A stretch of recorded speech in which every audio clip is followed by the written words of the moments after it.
Campinglust.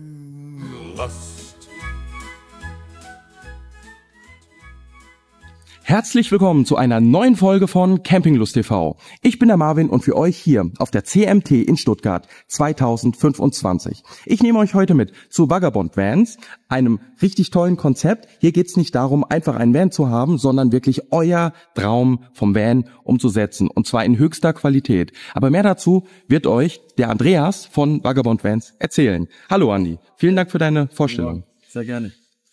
Ja, ich bin Andreas. Wir sind Firma Vagabond Vans. Wir sind südlich von München in Bad Tölz. Wir sind ein kleines Team, wir sind 9 Mitarbeiter und haben uns darauf spezialisiert, die Vans so zu bauen, wie es quasi der Mensch von uns haben will. Was die Bedürfnisse sind, was er für ein Material haben will. Und auf den Menschen gehen wir ein und versuchen quasi den perfekten Van für den Menschen zu bauen. Was ist so besonders an eurem Van konkret? An dem Van jetzt hier oder allgemein bei unseren Van-Ausbauten? Allgemein, aber gern auch zu dem Fahrzeug, das man muss dazu sagen, das ist jetzt Andreas persönlicher Van und da steckt ganz viel Herzblut von ihm drin, da wird er euch auch noch ein bisschen was zu erzählen. Aber generell jetzt erstmal, was war eure Idee von Vagabond Vans? Die Idee von Vagabond Vans war auf jeden Fall die, Vans auszubauen, wo sicherlich nicht jeder Einzelne für die große Masse bestimmt ist, sondern dass jeder einzelne Van nur für den bestimmt ist, der ein Van von uns haben will. Weil wir komplett auf die Menschen, die sich für uns interessieren, den Van bauen.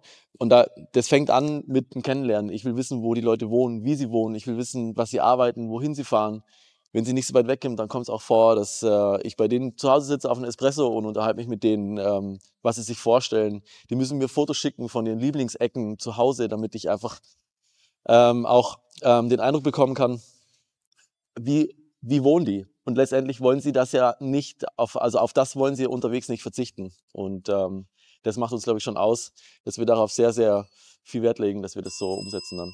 Das bedeutet, bei euch steht nicht nur das Fahrzeug im Mittelpunkt, sondern auch der Kunde selbst, beziehungsweise für euch bedeutet Kundschaft auch eine Art Community und den Menschen zu verstehen, dass ihr für euch persönlich vielleicht eine Art Garantie übernehmt, dass der Kunde auch glücklich ist. Anders als wenn man jetzt ein Serienfahrzeug irgendwo kauft und dann hoffen muss, dass der Kunde dann damit irgendwie klarkommt. Das ist richtig. Also das ist auch so, dass wir jedes Jahr den Vabo Circle veranstalten. Das ist quasi ein Fest, das wir veranstalten, wo jedes Jahr die Kunden quasi eingeladen werden, die schon ein Vabo haben.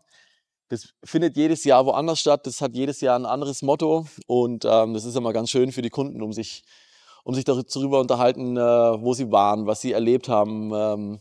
Und letztendlich stehen dann da 20 bis 30 Vans, die komplett alle individuell auf den jeweiligen Menschen zugeschneidert ist. Und das ist dann immer ein ganz schönes Event. Und das Fahrzeug hier, es ist mein eigener, aber das ist nicht quasi die erste Stelle, sondern das ist das erste Concept Car von Vagabond Vans. Und damit haben wir dieses Jahr begonnen.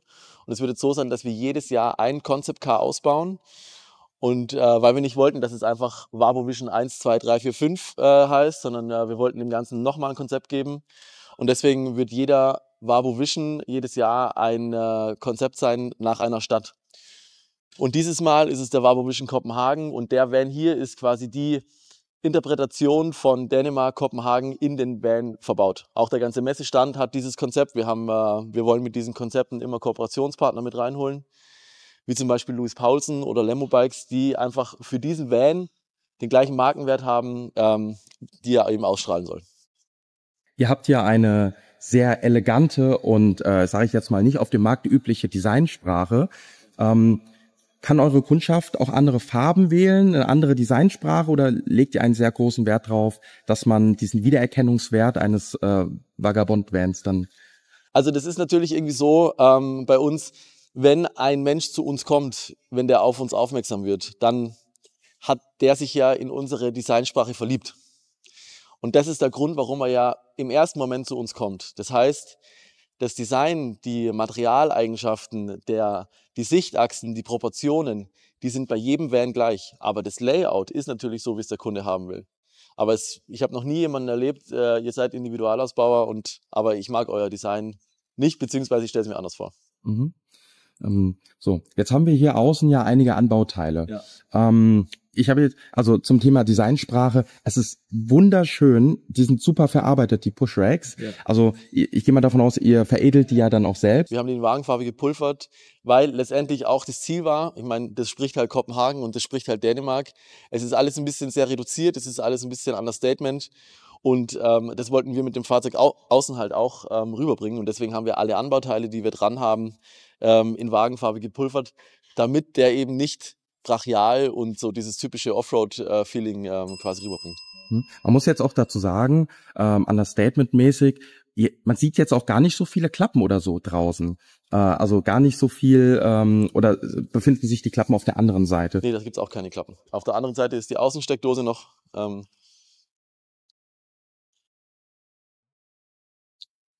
So, ihr habt auch schöne Ohren dran. Das ist immer prima. Genau. Ich kenne ja das Problem, ich selbst fahre ja auch einen Mercedes Sprint auf den 9.7er, allerdings in der 7,41 Meter Länge. Da ist ein bisschen mehr Platz, ja. Da ist ein bisschen mehr Platz, aber das war halt auch der Grund.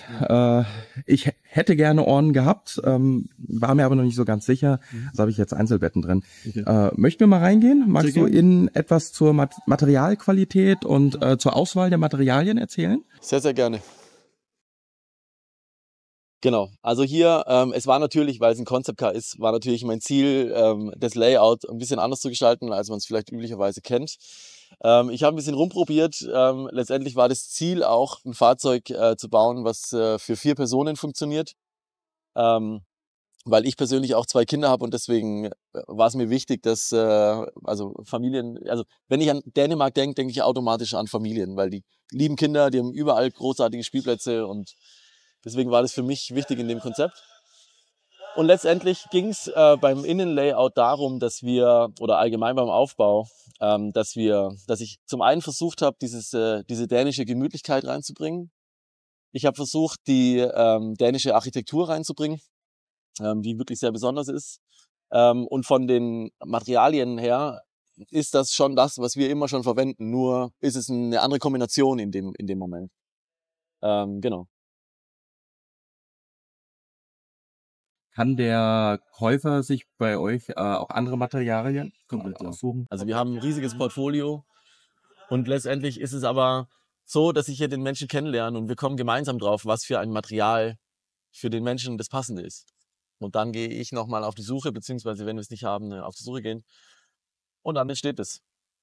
Das heißt, der Kunde kann sich quasi wirklich auch ein bisschen mit einbringen, kann jetzt zum Beispiel sagen, er hätte schon gerne die Kombination aus dem und dem Material, und ihr wärt dann rein theoretisch auch in der Lage zu sagen, ihr schaut mal, ob ihr es umsetzen könnt, und wenn ihr es besorgen könnt oder umsetzen könntet, würdet ihr es dann quasi auch...